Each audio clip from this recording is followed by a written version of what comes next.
వ్యతిరేకించాలి. ఇరాన్కు Trump ఒక భారీ offer ఇచ్చారు సార్. నిన్నటి వరకు దాడులు చేశారు, భీకర దాడులు, అణుక్షేత్రాలపై కూడా దాడులు చేశారు. ఇప్పుడేమో ఆఫర్ ఇస్తూ ఉన్నారు. యురేనియం శుద్ధి ఆపితే $30 బిలియన్ ఇస్తాము, దాంతోపాటు ఆర్థిక ఆంక్షలు కూడా సడలిస్తాము అని చెప్పేసి.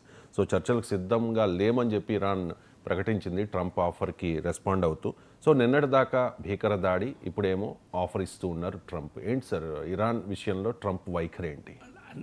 అసలు వాస్తవంగా ఈ దాడి ఎప్పుడు జరిగింది, మీకు దీనికి హిస్టరీలోకి వెళ్తే బరాక్ ఒబామా టైంలో ఇరాన్తో న్యూక్లియర్ డీల్ కుదిరింది. ట్రంప్ వచ్చాక 2018లో ఇరాన్తో ఒప్పందం ప్రసక్తే లేదని ఏకపక్షంగా ఆ ఒప్పందం నుంచి వాకౌట్ చేశాడు. మరి ఆ వాకౌట్ చేసిన ట్రంప్ సెకండ్ టర్మ్ అధికారంలోకి వచ్చేస్తున్నా మళ్ళీ ఒప్పందం అంటున్నాడు. మరి అప్పుడు ఆ డీల్ ఎందుకు బ్రేక్ చేసినట్లు, ఈ డీల్ ఎందుకు కావాలంటున్నట్లు? వాస్తవంగా ఒబామా కాలంలో కుదిరిన డీల్ వల్ల Iran nuclear enrichment programme bomb వైపుగా ప్రోగ్రెస్ కాలే. ఇది నేను చెప్పడం కాదు, ఇంటర్నేషనల్ అటామిక్ ఎనర్జీ ఏజెన్సీ చెప్పింది. అలాగే మీకు director national intelligence of United states of America Tulsi Gabbard మార్చిలో సెనేట్ కమిటీకి ఇచ్చిన వాంగ్మూలంలో చెప్పింది, నేను చెప్పడం కాదు.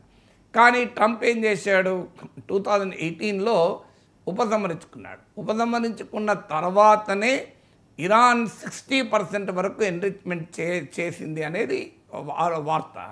అందువల్ల ట్రంప్ మరి అప్పుడు డీల్ ఎందుకు బ్రేక్ చేశాడు, ఇప్పుడు ఎందుకు డీల్ కావాలంటున్నాడు, ఈ డీల్లో ట్రంప్ ఉంటాడన్న గ్యారంటీ ఏంటి? ఇది మొదటి క్వశ్చన్. రెండవది, ఈ 12 డే వార్ జూన్ 13న మొదలైంది. సో ఈ 12 డే వార్ ప్రారంభానికి ముందు ఒమన్లో అమెరికాకు ఇరాన్కు మధ్య 5 రౌండ్ల చర్చ జరిగాయి. 5 రౌండ్స్ ఆఫ్ డిస్కషన్ జరిగాయి. 6th రౌండ్ ఆఫ్ డిస్కషన్ జరిగే ముందు ఇజ్రాయెల్ అటాక్ చేసింది. ట్రంప్ ఏం చేయాలి, మేము ఒకవైపు చర్చలు జరుపుతుంటే నువ్వు అటాక్ చేయడం ఏంటి, ఇది చర్చల ప్రక్రియను, పీస్ టాక్స్ను దెబ్బతీస్తుంది అని ఇజ్రాయెల్ని హెచ్చరించాలి. హెచ్చరించకపోగా ఇజ్రాయెల్ ప్రోత్సహించాడు. కొద్ది రోజుల తర్వాత అమెరికాయే రంగంలో దిగి దాడులు చేసింది. దాడులు చేసి ఇప్పుడు మళ్ళీ చర్చలు అంటోంది. సో ఏమైనా అర్థం ఉందా?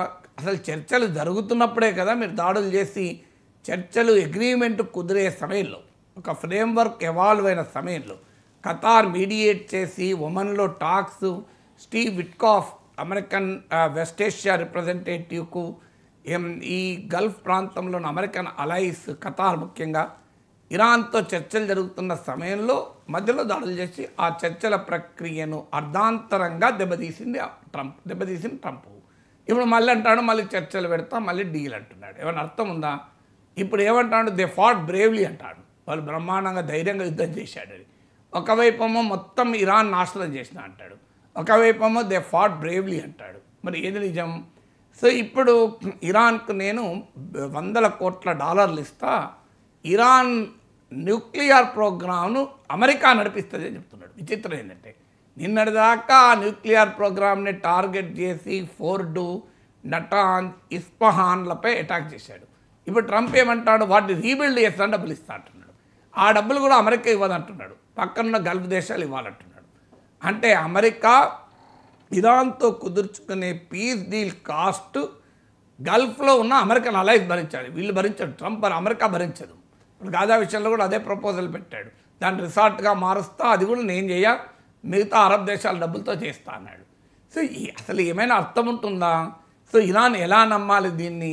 ఒక దేశానికి, ఒక ప్రపంచంలో అత్యంత శక్తివంతమైన దేశానికి అధ్యక్షుడిగా ఉన్నవాడు ఇంత మావరిగ్గా, ఇంత అదుపు ఆజ్ఞ లేకుండా ఇష్టం వచ్చినట్టుగా పనులు చేస్తుంటే how will the world limit? దానికి కారణం ఏంటి అంటే అమెరికన్ ఇంట్రెస్ట్ల కోసం ఇరాన్పై అటాక్ చేశాడు.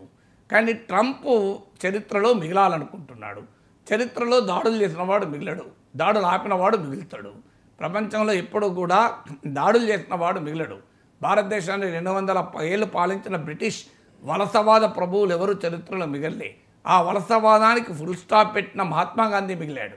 దక్షిణాఫ్రికాలో 100 సంవత్సరాల వైట్ రేసిస్ట్ రెజ్యూమ్ నడిపినోడు ఎవడు మిగలలే. దాన్ని అంతం చేసిన నెల్సన్ మండేలా చరిత్రలో మిగిలాడు.